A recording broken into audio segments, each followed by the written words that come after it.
You know what we haven't done in a long while, Kevin? What? Have me quiz you on anything.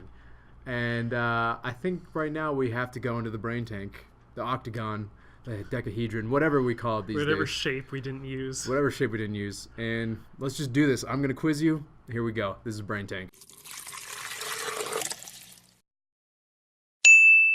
Kevin, I hope, is your brain warmed up? It is. It is. I'm ready. All right. So this year, it marks a lot of anniversaries. I mean, pretty much every year marks anniversaries of something. I mean, that's just how anniversaries work, right? Oh, I think Your I birthday, think I can guess something. your relationship, your car, NASA things. I don't know. I'm sure you've already guessed what this is. So Yes. this is going to be a brain tank, a quiz about Star Trek. Yep. 50th anniversary this fall. So I totally expect you to get all these right. They're traditional, true or false for the most part. Okay. There will be 5 questions and a bonus one, so there'll be a 6th one just in case you don't get enough points. Because if you get 3 points, you get this cool little Star Trek Prizes. Starship Enterprise that lights up. This? It's That's cool. it's a tiny model. That's, Yeah, that's that could cool. go on your desk. But I if, want that. If you don't get 3, I get to keep this and it goes on my desk, which you will never see. No. It'll be forever lost. Forever lost. All right, so you ready? Yes. All right, okay. let's do this. So every question is going to be about a different era of Star Trek. Good. I like that. All right. So here's number 1.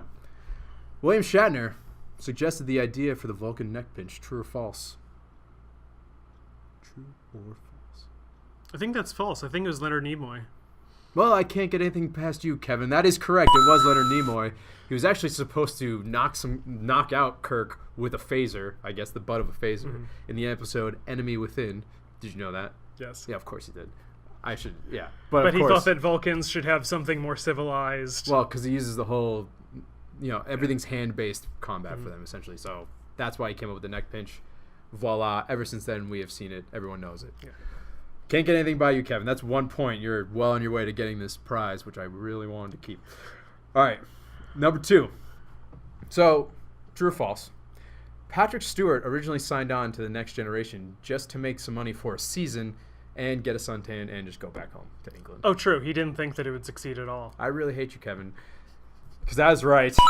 Why did I think that I could beat you at this? Well, and also there's more story to this because even as the series improved in season 3, the Best of Both Worlds 2-parter was basically built to give him an out if he wanted to leave the series.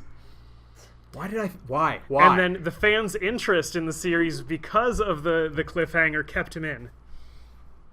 I may have opened a can of worms here. I knew you were a Star Trek fan / nerd / geek. Yeah, okay, I underestimated that. All right, so anyway, we're going to continue on. You're 2 for 2 now. All you need to do is get this next one right, and you get that trophy. But we're going to try it anyway. So, number 3. Kevin, you might know this. I'm assuming you know this, that many famous people have appeared in Star Trek Yes. on the series or in the movies Yep. throughout time, such as Stephen Hawking, Yep. Kelsey Grammer, Kirstie Alley, Yep. Tom Morello. Do you know who Tom Morello is? That's not the question, but do you know who Tom Morello is? No. Damn it, that should have been the question. Christian Slater was on Star Trek once. Cool. See, he knows things. All right, so true or false? Dwayne "The Rock" Johnson. Was he on an episode of Star Trek Voyager? Star Trek Voyager, yes. Damn it. That is correct. It was in 2000. Do you know the name of the episode? I think I should. If you don't know the name of the episode, you don't get this point. I'm kidding again.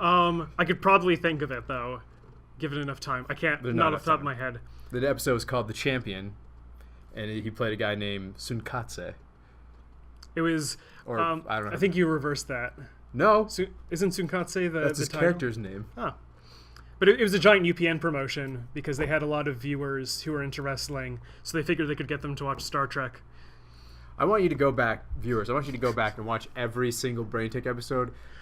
Nothing has happened like this before. Kevin, why did I do this? All right, number 4. Kevin's already won, but let's see if he can go for 100%. Vulcans. Yes. They made first contact with humans on Earth with a guy named Zefram Cochrane. Yes. The date was November 22nd, 2063. True or false? False. It was in April. You are correct. You are correct. It is false. Do you know the date? See, the problem is April has a lot of other space anniversaries. I so really thought you April, were... April 12th keeps coming to mind, but I think that's like a real.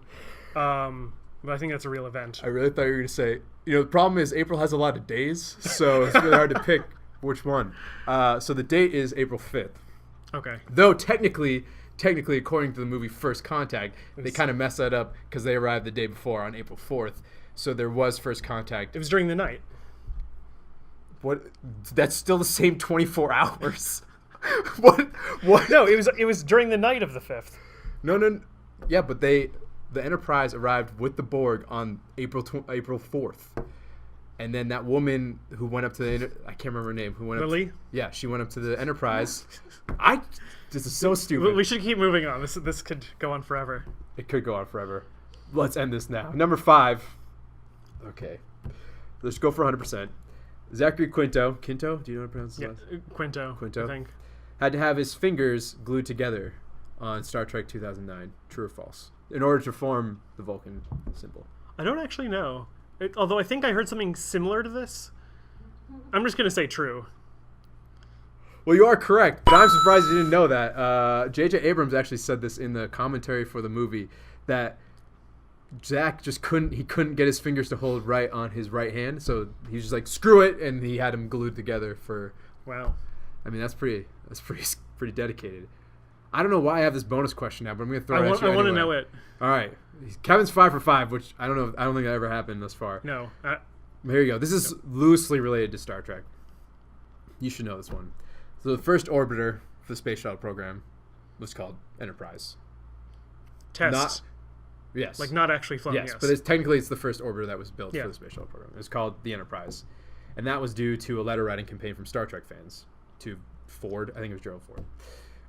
So what's the original name of that space shuttle? Constitution. Damn it!